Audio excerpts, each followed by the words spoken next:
Hello friends, welcome to my channel study for you. So guys, जैसा कि आज जो आपका एसएससी फेज़ 12 का 21 जून के सेकंड शिफ्ट का एग्ज़ाम हो गया है दोस्तों, जिसका जो है मैं आपको बिल्कुल 100% एक्यूरेट आंसर के साथ जो है इस वीडियो में बताऊँगा। तो देख लेते हैं कि किस प्रकार के जो है आज आपके 21 जून के सेकेंड शिफ्ट के एग्ज़ाम में जो है प्रश्न पूछे गए हैं। उससे पहले एक बात और दोस्तों, कि जिन्होंने भी अगर चैनल को सब्सक्राइब नहीं किया है तो एसएससी फेज़ 12 एग्ज़ाम से रिलेटेड पल पल की अपडेट के लिए जो है चैनल को सब्सक्राइब ज़रूर कर दीजिएगा। और बगल में ही आपको एक बेल आइकन यानी घंटे का निशान भी दिख रहा होगा, तो आप उसे भी जो है ज़रूर प्रेस कर दीजिएगा। तो चलिए वीडियो को स्टार्ट करते हैं। तो आपका पहला क्वेश्चन आया था कि rickets is caused due to the deficiency of, यानी रिकेट्स रोग जो है ये किसकी कमी के कारण होता है। तो देखिए, ये जो आपका रिकेट्स रोग होता है ना, जनरली ये बच्चों में होता है और ये जो आपका विटामिन डी की कमी के कारण होता है। तो विटामिन डी आपका यहाँ पे करेक्ट आंसर होगा।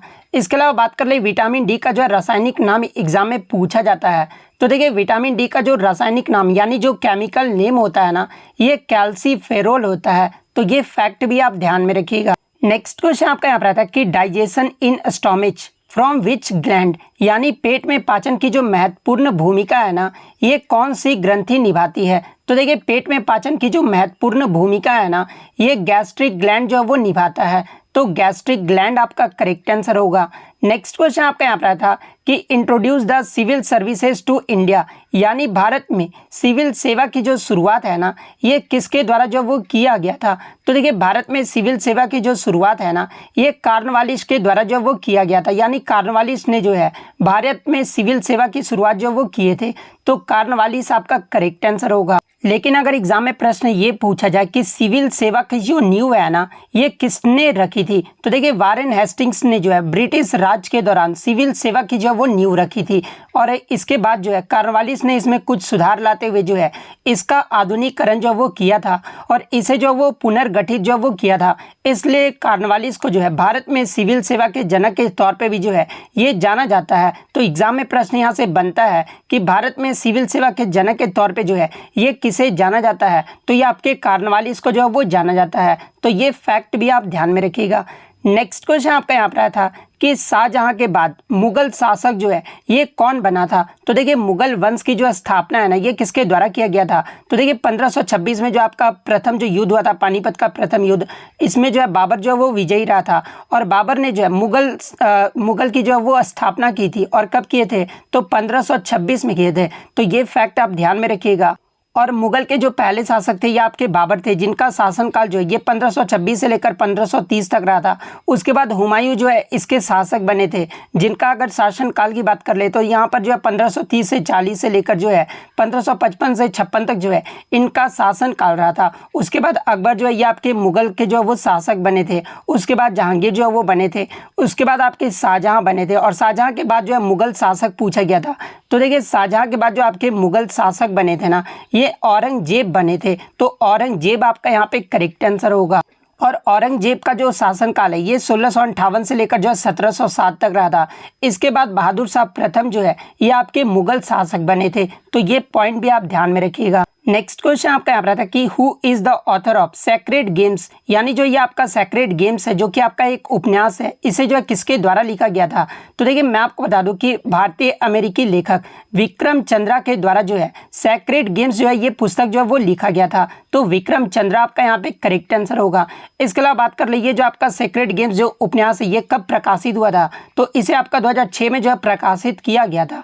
तो ये पॉइंट भी आप ध्यान में रखिएगा। नेक्स्ट क्वेश्चन आपका यहाँ पर था कि where is the Sriharikota island located, यानी जो आपका श्रीहरिकोटा जो द्वीप है ना, ये कहाँ पर स्थित है। तो देखिए, श्रीहरिकोटा द्वीप की बात कर ले तो ये आपका आंध्र प्रदेश के नेल्लोर जिले में स्थित है। तो आंध्र प्रदेश आपका यहाँ पे करेक्ट आंसर होगा। इसके अलावा मैं आपको बता दूं कि ये जो आपका श्रीहरिकोटा द्वीप है ना, ये बंगाल की खाड़ी से जो है पुलिकट झील को जो वो अलग करता है। तो ये पॉइंट भी आप ध्यान में रखिएगा। नेक्स्ट आपका यहाँ पर आता कि विष्णु गोविंद जोग ये जो है किस वाद्य यंत्र के वादक थे। तो देखिए विष्णु गोविंद जोग की बात कर ले तो ये जो आपके वायलिन वादक थे, तो वायलिन वादक आपका यहाँ पे करेक्ट आंसर होगा। देखिए मैं आपको बता दूं कि आपके संगीतकार और वाद्य यंत्र से जो है लगातार टीचर्स के द्वारा प्रश्न पूछे जाते हैं। जैसे कि कल आपसे शिफ्ट में पूछा गया था कि भारत रत्न पाने वाले पहले संगीतकार कौन थे। तो देखिए भारत रत्न पाने वाले जो पहले संगीतकार थे ना, ये MS सुब्बुलक्ष्मी थी और इन्हें जो है 1998 यहाँ पर कर लीजिएगा, 1998 में जो है भारत रत्न से जो वो सम्मानित किया गया था और ये जो आपके कर्नाटक गायिका से जो वो संबंधित है। इसके अलावा पंडित रविशंकर को 1999 में जो है भारत रत्न से सम्मानित किया गया था और ये जो आपके सितार वाद्य यंत्र से संबंधित है। बिस्मिल्लाह खान को जो है 2001 में जो है आपका भारत रत्न से सम्मानित किया गया था और ये जो आपके शहनाई वादक से शहनाई वाद्य यंत्र से संबंधित है। पंडित भीमसेन जोशी की बात कर ले तो इन्हें जो है 2009 में जो है भारत रत्न से सम्मानित किया गया था। इसके अलावा वाद्य यंत्र के अन्य प्रमुख कलाकारों की अगर मैं बात कर लूँ तो देखिए पंडित शिव कुमार शर्मा और भजन सोपारी, इनका जो संबंध है ना, ये आपके संतूर वाद्य यंत्र से है। हरिप्रसाद चौरसिया और पन्नालाल घोष, इनका जो संबंध है ना, ये आपके बांसुरी वाद्य यंत्र से है। तबला वादक की बात कर ले तो जाकिर हुसैन, अल्लाह रखा, साबिर खान, पंडित किशन महाराज, पंडित ज्ञान प्रकाश घोष, इन सभी का जो संबंध है ना, यह आपके तबला वाद्य यंत्र से। सरोद वाद्य यंत्र की बात कर ले तो देखिए अलाउद्दीन खान, अली अकबर खान, अमजद अली खान, बुद्धदेव दास गुप्ता, इनका जो संबंध है ये आपके सरोद वाद्य यंत्र से है। बिस्मिल्लाह खान, कृष्णाराम चौधरी, अली अहमद हुसैन, इनका जो संबंध है ना, ये आपके शहनाई वादक से है। पंडित रविशंकर, शाहिद परवेज खान, बुद्धादित्य मुखर्जी, अनुष्का शंकर, इनका जो संबंध है ये आपके सितार वाद्य यंत्र से है। शकूर खान, पंडित राम नारायण, रमेश मिश्रा, सुल्तान खान, इनका जो संबंध है ना, ये आपके सारंगी वाद्य यंत्र से है। वीणा वादक की बात कर ले तो देखिए जिया मोहिउद्दीन डागर, अयन गिरी श्याम सुंदरम, दोरई स्वामी अयंकर, इनका जो संबंध है ये आपके वीणा वाद्य यंत्र से है। रुद्र वीणा की बात कर ले तो असद अली खान का जो संबंध है ये आपके रुद्र वीणा से है।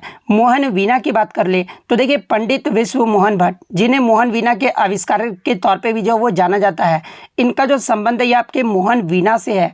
वायलिन वादक की अगर मैं बात कर लूँ तो देखिए सुश्री गोपाल कृष्ण, श्रीमती M राजम, NR Muraleedharan, S Chandrasekaran, VG जोग, इसके अलावा लालगुड़ी जयरामन, इनका जो संबंध है ये आपके वायलिन वादक से है। तो देखिए अगर मेरा एक्स्ट्रा फैक्ट आप डेली देखते होंगे तो आप ये आंसर इजीली टिक किए होंगे, क्योंकि मैंने आपको VG जोग के बारे में बताया था, यानी विष्णु गोविंद जोग के बारे में बताया था, जो कि आपके एक वायलिन वादक है।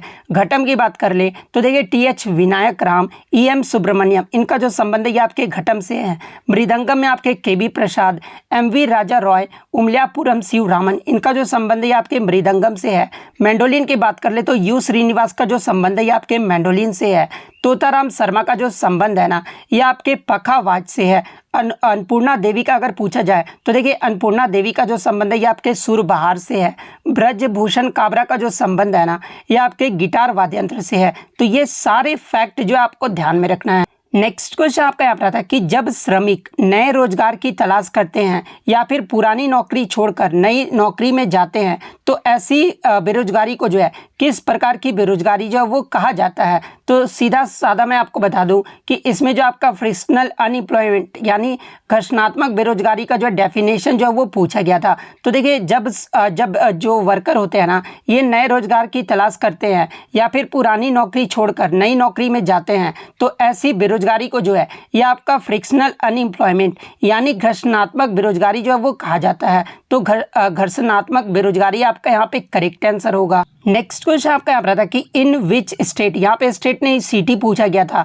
इन द एगेरा फेस्टिवल सेलिब्रेटेड, यानी एगेरा जो त्यौहार है ना, ये किस सिटी में जो है ये मनाया जाता है। तो देखिए मैं आपको बता दूं कि अगेरा जो है ये भारत के फसल त्योहारों में से एक है, जिसे मुंबई के लोगों द्वारा जो है बड़े उत्साह के साथ जो है इसे मनाया जाता है। और ये जो आपका मुंबई, थाने, रायगढ़ और वसई क्षेत्र में जो है अक्टूबर के पहले रविवार को जो है इस त्यौहार को जो है वो मनाया जाता है। तो मुंबई आपका यहाँ पे करेक्ट आंसर होगा। अगर स्टेट पूछा गया था तो फिर महाराष्ट्र जो है आपका यहाँ पे करेक्ट आंसर होगा। नेक्स्ट क्वेश्चन आपका यहाँ पर था कि मेगास्थनीज जो है ये किसके राजदूत थे। तो देखिए मेगास्थनीज की बात कर ले तो ये जो आपका यूनान का जो है एक राजदूत था और इसे जो है सेल्यूकस निकेटर ने जो है किसके दरबार में जो है वो भेजा था? तो सेल्यूकस निकेटर के द्वारा मेगास्थनीज को जो है ये चंद्रगुप्त मौर्य के दरबार में जो वो भेजा गया था। तो ये जो है किसका राजदूत था? तो सेल्यूकस का जो है ये राजदूत था। तो सेल्यूकस आपका यहाँ पे करेक्ट आंसर होगा। इसके अलावा मैं आपको बता दूं कि मेगास्थनीज के द्वारा ही जो है ये आपका जो फेमस पुस्तक है ना, इंडिका नामक पुस्तक, ये जो आपका मेगास्थनीज के द्वारा ही जो है इसे लिखा गया था। नेक्स्ट आपका यहाँ पर आता कि कौन से दो देशों को जो है मैकमोहन रेखा जो वो अलग करता है? तो देखिए मैकमोहन रेखा की बात कर ले तो ये जो आपका भारत और चीन देश को जो है ये अलग करता है। तो भारत और चीन आपका करेक्ट आंसर होगा। इसके अलावा मैं आपको बता दूं कि भारत चीन के साथ जो है दूसरी सबसे लंबी सीमा साझा जो वो करता है। भारत के साथ सबसे लंबी जो सीमा साझा करता है ना, ये आपका बांग्लादेश करता है। इसके बाद जो आपका चीन देश जो वो करता है। तो ये पॉइंट भी जो है वो आप ध्यान में रखिएगा। इसके अलावा चीन भारत के कितने राज्य जो है चीन के साथ अपनी सीमा साझा करते हैं? तो देखिए भारत के टोटल 4 राज्य जो है चीन देश के साथ अपनी सीमा साझा करते हैं। और वो 4 राज्य कौन कौन से हैं? तो उत्तराखंड, हिमाचल प्रदेश, अरुणाचल प्रदेश और सिक्किम, ये 4 राज्य जो है चीन के साथ जो है अपनी सीमा साझा करते हैं। तो ये पॉइंट भी आप ध्यान में रखिएगा। इसके अलावा बात कर ले अन्य अंतर्राष्ट्रीय सीमा रेखाओं के बारे में, जैसे कि रेड क्लिफ रेखा के बारे में पूछा जाता है। तो देखिए ये जो आपका रेड क्लिफ रेखा है ना, ये भारत और पाकिस्तान को जो है आपस में अलग करता है। तो ये पॉइंट भी आप ध्यान में रखिएगा। मेडिसन रेखा की बात कर ले तो देखिए मेडिसन रेखा जो है ये अमेरिका और कनाडा देश को जो है आपस में अलग करता है। इसके अलावा अगर मैनरीन रेखा के बारे में पूछा जाए तो देखिए मैनरीन जो रेखा है ना, ये आपके फिनलैंड और रूस देश को जो है आपस में अलग करता है। मैगिनाट रेखा के बारे में पूछा जाए तो देखिए मैगिनाट रेखा जो है ये फ्रांस और जर्मनी देश को जो है आपस में अलग करता है। हिडनबर्ग रेखा के बारे में एग्जाम में पूछा जाता है। तो देखिए हिडनबर्ग रेखा जो है ये जर्मनी देश को पोलैंड से जो है आपस में अलग करता है। इसके अलावा डुरंड रेखा की बात कर ले तो देखिए डुरंड रेखा जो है ये आपके पाकिस्तान और अफगानिस्तान देश को जो है आपस में अलग करता है। 24वीं समानांतर रेखा के बारे में पूछा जाए तो ये आपके भारत और पाकिस्तान देश को जो है आपस में अलग करता है। 38वीं समानांतर रेखा जो है ये उत्तर कोरिया और दक्षिण कोरिया को जो है आपस में अलग करता है। 49वीं जो समानांतर रेखा है ना, ये अमेरिका को कनाडा से जो है आपस में अलग करता है। तो ये पॉइंट भी आप ध्यान में रखिएगा। नेक्स्ट क्वेश्चन आपका यहाँ पर आता है कि बंगाल का जो पहला गवर्नर जनरल था ना, ये कौन था? तो देखिए बंगाल का जो पहला गवर्नर जनरल था ये वारेन हेस्टिंग था। तो वारेन हेस्टिंग आपका यहाँ पे करेक्ट आंसर होगा। इसके अलावा वारेन हेस्टिंग का कार्यकाल ये जो है कब से कब तक रहा था? तो ये आपका 1773 से लेकर जो है 1785 तक रहा था। इसके अलावा मैं आपको बता दूं कि वारेन हेस्टिंग के शासनकाल के दौरान ही जो है 1773 का जो रेगुलेटिंग एक्ट हुआ था और 1784 के पिट्स इंडिया एक्ट जैसे महत्वपूर्ण अधिनियम भी जो है ये आपके वारेन हेस्टिंग्स के शासनकाल के दौरान ही जो है ये आपके पारित किए गए थे। इसके अलावा वारेन हेस्टिंग जो है मुस्लिम कानून और संबंधित विषयों के अध्ययन के लिए जो है 1781 में कलकत्ता मदरसा की स्थापना भी जो है वो किया गया था। किसके द्वारा? तो ये आपका वारेन हेस्टिंग के द्वारा जो वो किया गया था।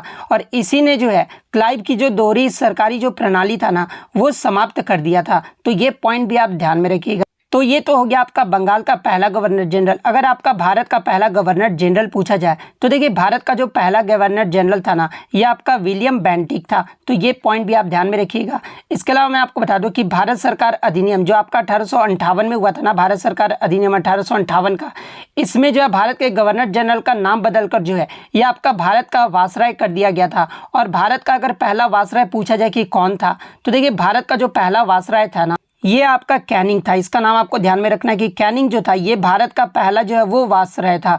नेक्स्ट क्वेश्चन अगर बात कर ले तो नेक्स्ट क्वेश्चन आपका यहाँ पर आता है कि वित्त आयोग का गठन एक अध्यक्ष और अन्य सदस्यों की संख्या के साथ जो है ये किया जाता है। यानी वित्त आयोग में जो है ये कितने मेंबर का जो है वो गठन किया जाता है? तो देखिए वित्त आयोग में जो है हर 5 साल में एक अध्यक्ष और 4 अन्य सदस्यों की जो नियुक्ति है वो की जाती है। यानी वित्त आयोग में कितने मेंबर्स होते हैं? तो 5 मेंबर्स होते हैं, जिनमें आपका एक जो होता है वो अध्यक्ष होता है और 4 जो होता है वो आपके अन्य सदस्य होते हैं। तो 5 आपका यहाँ पे करेक्ट आंसर होगा। इसके अलावा वित्त आयोग से संबंधित अनुच्छेद कौन सा है? तो ये आपका अनुच्छेद 280 है। और अनुच्छेद 280 के तहत भारत के राष्ट्रपति जो है वित्त आयोग का जो गठन है वो करते हैं। और इनका जो गठन है ना, ये भारत की केंद्र सरकार और व्यक्तिगत राज्य सरकारों के बीच वित्तीय संबंधों को जो है परिभाषित करने के लिए जो है वित्त आयोग का गठन जो है वो किया जाता है। इसके अलावा अगर भारत के पहले वित्त आयोग के अध्यक्ष के बारे में पूछा जाए तो देखिए भारत के पहले वित्त आयोग के जो अध्यक्ष थे ना, ये आपके के.सी. नियोगी थे। और 15वें वित्त आयोग के अध्यक्ष के बारे में अगर पूछा जाए तो देखिए 15वें वित्त आयोग के जो अध्यक्ष थे ये आपके श्री N.K. सिंह थे। और वर्तमान में जो आपका वित्त आयोग जो चल रहा है वो 16वां वित्त आयोग चल रहा है। और इनके जो अध्यक्ष हैं ये कौन है, तो ये आपके अरविंद पनगड़िया हैं। तो ये फैक्ट भी आप ध्यान में रखिएगा। और ये जो आपके अरविंद पनगड़िया थे ना, ये नीति आयोग के पहले उपाध्यक्ष भी थे। तो ये पॉइंट आप ध्यान में रखिएगा। नेक्स्ट क्वेश्चन आपका यहाँ पर था कि लॉन्ग वॉक टू फ्रीडम ये जो है किसकी ऑटोबायोग्राफी है। तो देखिए लॉन्ग वॉक टू फ्रीडम ये जो है नेल्सन मंडेला की जो है ये आत्मकथा है। तो नेल्सन मंडेला आपका यहाँ पे करेक्ट आंसर होगा। नेल्सन मंडेला जो थे ये आपके दक्षिण अफ्रीका के जो है एक राजनीतिक नेता थे। और इन्हें जो है दक्षिण अफ्रीका के राष्ट्र के पिता के रूप में भी जो है इन्हें जाना जाता है। इसके अलावा मैं आपको बता दूं कि ये जो है दक्षिण अफ्रीका में रंग भेद विरोधी आंदोलन के लिए भी जो है ये आपके सुप्रसिद्ध जो है वो माने जाते हैं। और नेल्सन मंडेला जो है ये 1994 से 1999 तक जो है ये दक्षिण अफ्रीका के पहले राष्ट्रपति के रूप में भी जो है वो कार्य किए थे। इसके अलावा नेल्सन मंडेला को जो है 1990 में भारत का सर्वोच्च नागरिक पुरस्कार भारत रत्न से भी जो है वो सम्मानित किया गया था। और 1992 में जो इन्हें पाकिस्तान ने उन्हें निशाने पाकिस्तान से भी जो है वो सम्मानित किया गया था। और इन्हें 1993 में जो है नोबेल शांति पुरस्कार से भी जो है वो सम्मानित किया गया था। तो इतने पॉइंट जो है आप ध्यान में रखिएगा। नेक्स्ट क्वेश्चन आपका यहाँ पर आता है कि निम्नलिखित में से कौन सी रबी फसल, यहाँ पर जो है क्वेश्चन में नहीं है पूछा गया था। तो देखिए मैं आपको बता दूं कि जो रबी फसल होता है ना, ये आपके सर्दियों की शुरुआत से जो ये आपका शुरू होता है और गर्मियों के शुरुआत तक जो ये आपका जारी रहता है। यानी जो आपके रबी की फसल जो है कब बोया जाता है, तो ये आपका अक्टूबर दिसंबर में जो है इसे बोया जाता है।